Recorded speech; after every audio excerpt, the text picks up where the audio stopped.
జిల్లా డబెల్గూడలో దళిత కుటుంబానికి చెందిన 3 సమాధులు రాత్రికి రాత్రే మాయమైపోయాయి. జన్యపాగ కుటుంబానికి చెందిన 3 సమాధులను మైత్రి మూవీ డిస్ట్రిబ్యూటర్ రవివర్మ మాయం చేశారు అని జన్యపాగ కుటుంబ సభ్యులు ఆరోపిస్తున్నారు.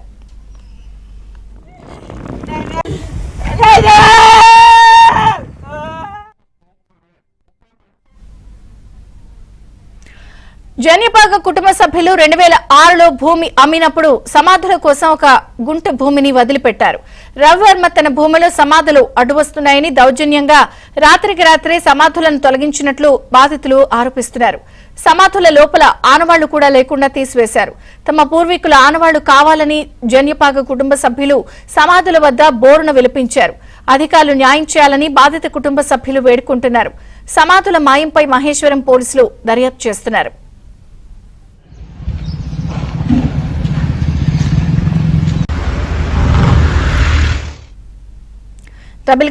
డబెల్గూడలో సమాధుల మాయంపై ప్రస్తుతం ఆ కుటుంబ సభ్యులు తీవ్ర ఆందోళన వ్యక్తం చేస్తున్నారు. పోలీసులు దర్యాప్తు చేయాలని పట్టుబడుతున్నారు. జన్యపాగ కుటుంబానికి చెందిన 3 సమాధులు మాయమయ్యాయి.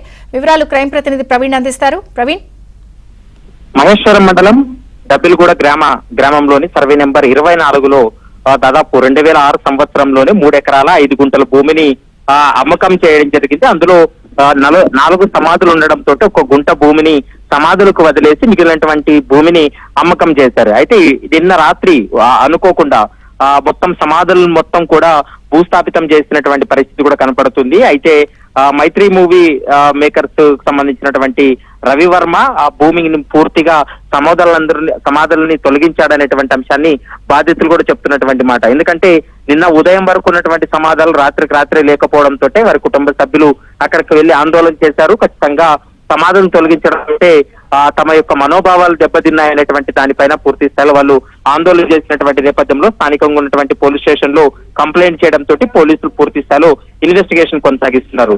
ఎందుకంటే ఈ మైత్రి మూవీ మేకర్ సంబంధించినటువంటి రవివర్మ సంబంధించినటువంటి ల్యాండ్ పక్కనే సమాధులు ఆనుకొని ఉండడం, వాటిని తొలగించాలని ఆదేశించడంతో రాత్రికి రాత్రి వాటన్నిటిని కూడా పూర్తిగా తొలగించినటువంటి పరిస్థితి కూడా స్పష్టంగా కనపడుతుంది. మరి చూడాలి పోలీసుల విచారణలో వారు ఏం చెప్తారో. అయితే ఇప్పటి వరకు కుటుంబ సభ్యులు అంటే చనిపోయినటువంటి వారి కుటుంబ సభ్యులు వారితో మాట్లాడేటువంటి ప్రయత్నం చేసినప్పటికీ కూడా వాళ్ళు అందుబాటులోకి రాకపోవడంతో వాళ్ళు ఆందోళన చేసినటువంటి పరిస్థితి కనపడుతుంది. Thank you Praveen. మీరు ఇక్కడ ఉండొద్దు అని చెప్పి వాళ్ళ పూర్వీకులు సంపాదించినటువంటి పట్టభూమిలా వాళ్ళు పెట్టుకున్నటువంటి గోరీలను ధ్వంసం చేసి వాళ్ళ ఆస్తికలు తీసుకుపోవడం ఎంతవరకు సమాజం అని చెప్పి ఈరోజు మేము అడుగుతా ఉన్నాం. వాళ్ళు బొక్కలు కావాలంటున్నారు. వాళ్ళు బొక్కలు ఎక్కడైనా తీసుకుపోయి వాళ్ళ భర్త అత్తమామ సంపాదించినటువంటి భూమిలా వాళ్ళు పెట్టుకుంటే ఆస్తికలు మాయం చేయడము ఎంతవరకు సంబంధించమని చెప్పి ఈరోజు అడుగుతా ఉన్నాం. దయచేసి ఇప్పటికైనా రవివర్మ గారు, నువ్వు ఆ బొక్కలను ఎక్కడ దాచుకున్నావు అవి తెచ్చిస్తే వాళ్ళు దాన సంస్కరణలతో పాటు గోరీలు కట్టుకుంటారు. దయచేసి ఆ యొక్క అస్థికలు ఎక్కడ పెట్టినావో తీసుకురావాలి. లేని ఎడల రేపు నిన్ను జైలు వేసే వరకు కూడా డబెల్గూడ గ్రామంలో నువ్వు ఉన్నటువంటి ఆస్తుల మీద నువ్వు రావని చెప్పి గిట్టంగా హెచ్చరిస్తున్నాం.